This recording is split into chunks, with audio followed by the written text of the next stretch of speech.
A ver, ¿qué es lo que define a un verdadero líder, especialmente cuando las cosas se ponen difíciles? El Evangelio de hoy nos pone frente a dos figuras que son como el agua y el aceite.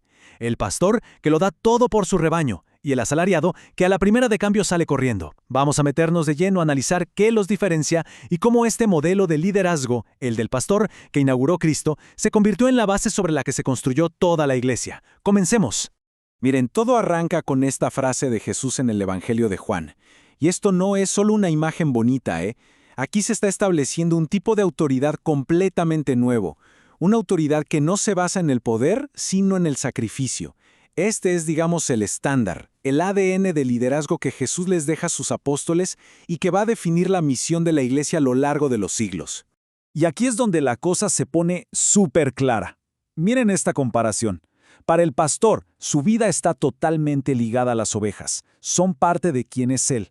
El asalariado, en cambio, tiene un contrato. Su relación es puramente transaccional. Por eso cuando aparece el lobo, o sea, la crisis, el asalariado desconecta, piensa primero en sí mismo y se va.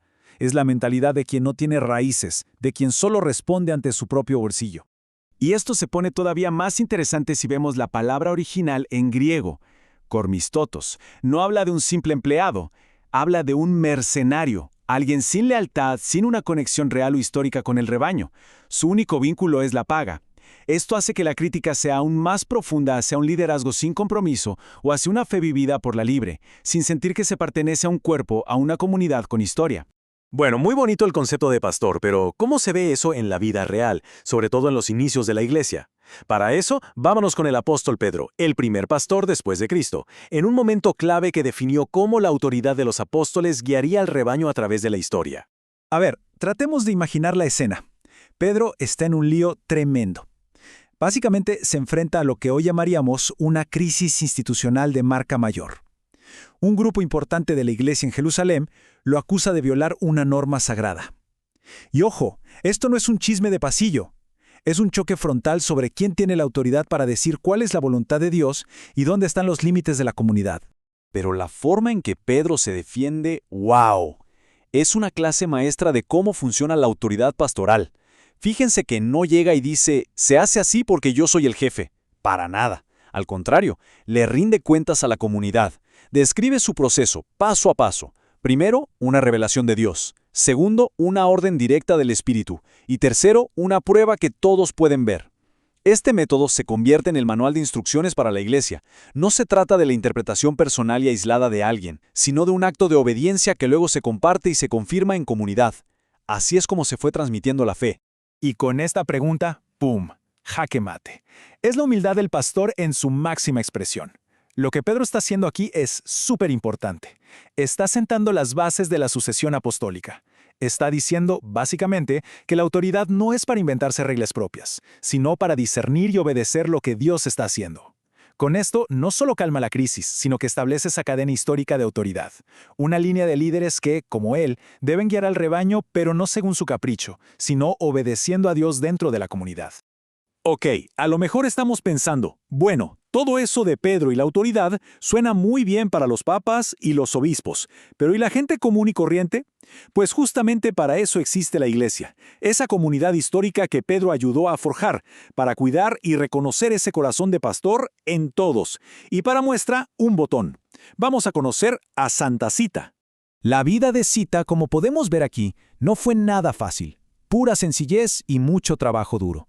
Ella no tenía ningún cargo importante, no era obispa ni nada por el estilo.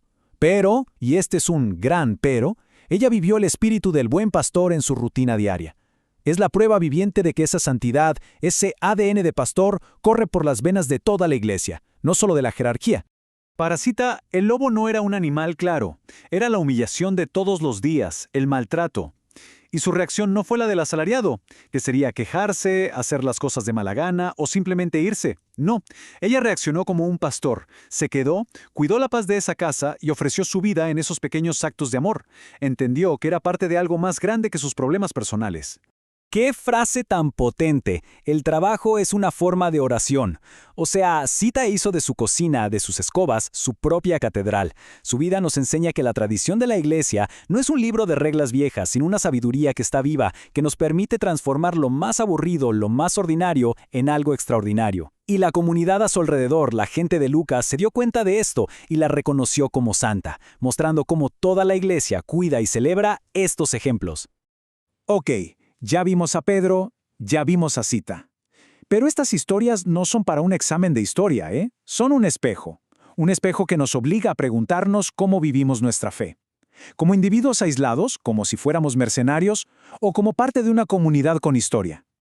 Ahora pensemos en nuestros lobos personales. Una enfermedad, una crisis de dinero, una traición, un problema familiar grave. Son esos momentos los que sacan a la luz lo que de verdad somos. ¿Nos encerramos en nosotros mismos o nos apoyamos en los demás y asumimos nuestra responsabilidad? Y miren, aquí se ve clarísimo. La respuesta del asalariado es la típica del sálvese quien pueda, abandonar el barco, buscar culpables, aislarse. En cambio, la del pastor es todo lo contrario. Es comunitaria, se queda por los demás, sacrifica su propia comodidad y protege las relaciones que tiene. La pregunta del millón es, ¿en cuál de las dos columnas nos reconocemos más a menudo? Y si volvemos a la historia de Pedro, el desafío que él tuvo lo tenemos nosotros hoy.